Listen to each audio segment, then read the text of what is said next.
Oh my God, dude. Well over 2 hours, 16 matches, 40 wrestlers participating. That was AEW Dark. They had been going the opposite way, where they had been doing shorter and shorter shows with less matches that seemed to have more impact. Not tonight. Tonight was a crap ton of squash matches. Um, let's just jump into it. So I do this on a 3 checkmark system. One check mark if the proper person is put over in a memorable fashion. A second check mark if that person looks really good in the process and looks like they're ready for Dynamite, for example. And then a third check mark if the person who is being defeated, the enhancement talent slash jobber, does an exceptional job selling and that kind of thing, or is given significant offense by their opponent. We've had 4 different 3 check marks all night. I don't think it's happening on this one. There were a couple matches that I thought were a little wonky. Brian Cage with Hook defeated John Skyler. This thing was quick, fast, in a hurry. I saw this match actually. It appeared before Dynamite when I was there live. 3 check marks. It is what it is. It's great to see John Skyler back. Oh my God, a My Pillow commercial on Impact. I've got the Impact on in the background while I do this. Lee Johnson with Arn Anderson defeated Serpentico with Luther. A really good outing for Lee Johnson. The push is on, and Serpentico or John Cruz are the guys that are going to make you look good. And Serpentico certainly does exactly that. Great match, 3 check marks. Lee Johnson looking really strong right now. Eddie Kingston against JD Drake. This is, if I'm being honest, this is probably the match I was looking forward to the most, and it did not disappoint. Good outing for JD Drake, who I would actually give Enhancement Talent of the Week.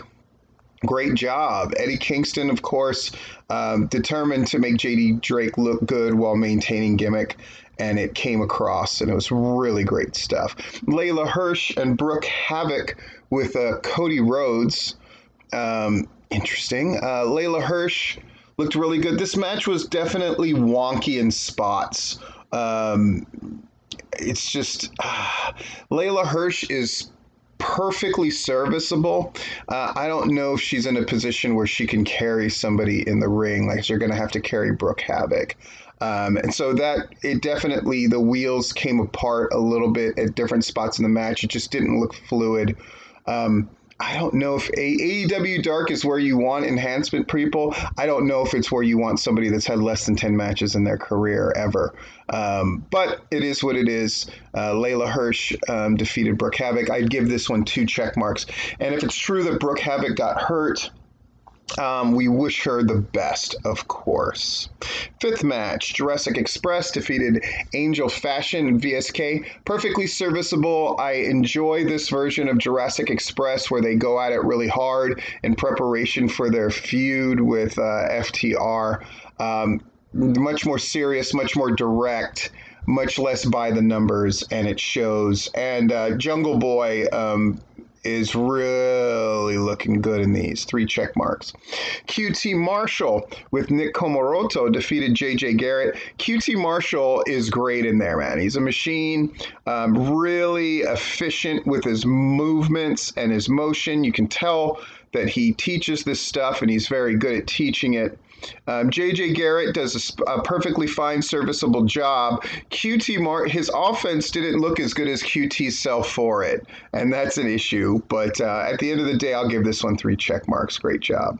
Max Caster of the Acclaim, and then they're coming down and wrestling the Acclaim, defeated Marco Stunt in the probably close to the match that it should have been, honestly. Good stuff. 3 check marks. Really nothing special to say about most of these matches. They're serviceable and they're good. An exception to that is one of these matches, and it's this one, Alex Reynolds and John Silver. Watching Alex Reynolds and John Silver adopt more of a upper tier tag team look and feel to their matches has been great. Not only are they showing personality, in particular, of course, John Silver, not only are they showing that he's shown that personality, the structure of their matches, I think, are flowing and working better. They're dictating the pace, and you can feel it. Louis Vale and Chris Peaks do a pretty good job, but Alex Reynolds and John Silver do a very good job. Their finisher, where they're hitting one move after another, looks fantastic. I really like it. It's very unique, especially in AEW, and I appreciate that. 3 check marks all around. I really do appreciate that they attempt to seem different than everybody else. I think it's a great idea. Kip Sabian with Penelope Ford. I heard he was injured, but I guess not. He defeated Fuego del Sol. That's for sure, in very workmanlike fashion.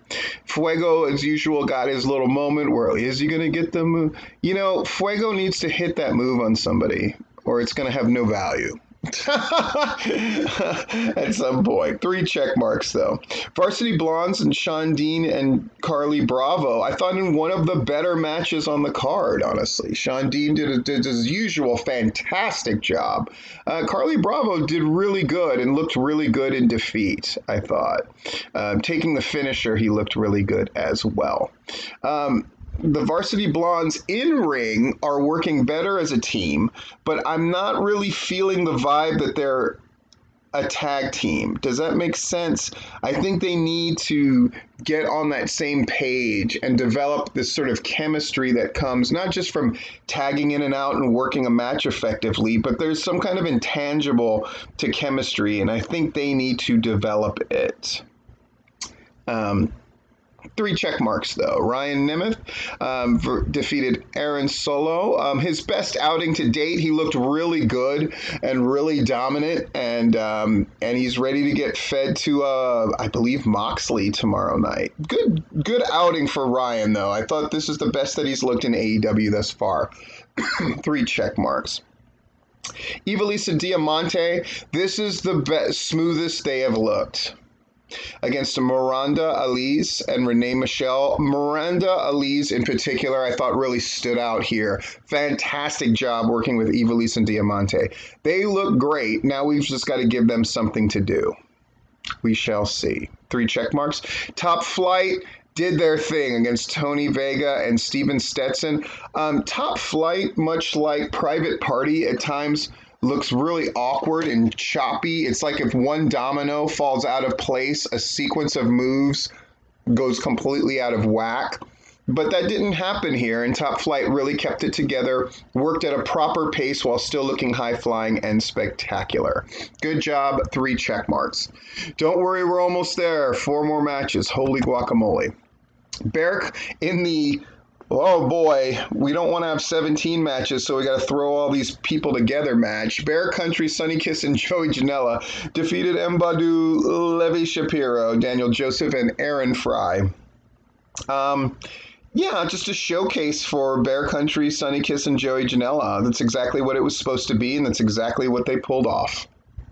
No problems, no notes, 3 check marks, it's whatever, right? Pretty Peter Avalon and Cesar Bononi defeated Ryzen and Baron Black. This match had a little spice on it. I like this idea of Cesar Bononi, picking up fools and dropping them on the pile. It's sort of Luther...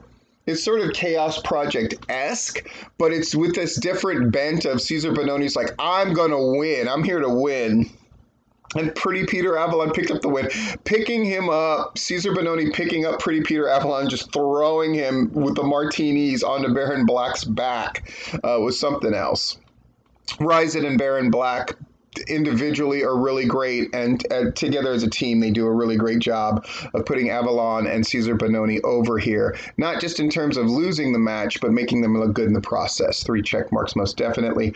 My favorite match of the card, Kylan King and Tesha Price. Tesha Price continues to steadily improve, and Kylan King has proven she can get a really good match out of everybody. So this match completely worked for me. I really liked it. I like that she's dropped the Queen of Crazy thing. I think she looks better and better every time out. Kylan King definitely looks the part. 3 check marks. Great match. My favorite match of the card, like I said. And then finally in the main event, SCU is in there with Mike and Matt Seidel. I really like Mike Seidel. I'll tell that story on Patreon maybe. And the Hybrid 2, SCU managed to win. in a, kind of a predictable, lots going on, and SCU savvy manages to pick up the win kind of match. In this case, because it's actually a competitive match, it's still a 3 checkmark system, but the standards are different. But just know the match completely worked, and SCU continues to do this gimmick. They're going to have to find a way to spice this up, though, at this stage. They're really going to have to find a way to spice this up. We got to put this streak in peril. We got to put this thing in peril now. But until then, it definitely worked. SCU won, and all is good. This has been Stephen Platinum, your friend in wrestling, with Platinum versus AEW Dark, praying that we do not have over 2-hour darks in the future.